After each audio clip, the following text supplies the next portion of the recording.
এই উপদেষ্টার পদত্যাগ চাই। আমাদের রক্তের উপর বসে তারা আরামায়েশ করছে।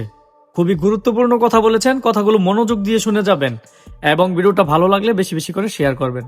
প্রত্যেকজন হাদি আমরা চাই এই জাহাঙ্গীর, এই উপদেষ্টা প্যানেল, এই উপদেষ্টা বেঈমানরা আমাদের নিরাপত্তা দিতে পারেনি। আমাদের রক্তের উপর বসে তারা আরামায়েশে আছে, আমাদের নিরাপত্তা দিতে পারেনি। আমরা নারী হয়েও প্রত্যেকটা মানুষ, প্রত্যেকটা শ্রেণী পেশার মানুষ এই জুলাই অংশগ্রহণ করেছি। আপনারা সাংবাদিকরা জুলাই অংশগ্রহণ করেছেন। এই উপদেষ্টারা আমাদের কোনো প্রকার নিরাপত্তা দিতে পারেনি। এই উপদেষ্টারা আমাদের রক্তের সাথে বেইমানি করেছে। এই জাহাঙ্গীরের পদত্যাগ চাই আমরা, এই আসিফ নজরুলের পদত্যাগ চাই, এই রিজওয়ানার পদত্যাগ চাই, প্রত্যেকটা উপদেষ্টার আমরা পদত্যাগ চাই। এই উপদেষ্টারা কোনো মানুষের ভালোর জন্য ক্ষমতায় বসেনি, তারা মানুষের রক্ত শোষণ করার জন্য। তারা আমাদের রক্তের উপর বসে আমাদের রক্তের সাথে বেইমানি করে, আমাদের রক্ত শোষণ করে তারা ওখানে বসে আছে। তারা আমাদের কেউ ভালো চায় না। যদি ভালো চাইতো তাহলে হাদির যে খুনি রয়েছে তাকে যত সময়ে অ্যারেস্ট করতো। এই হাদির যে খুনি সে কিভাবে ভারতে বলা যায়।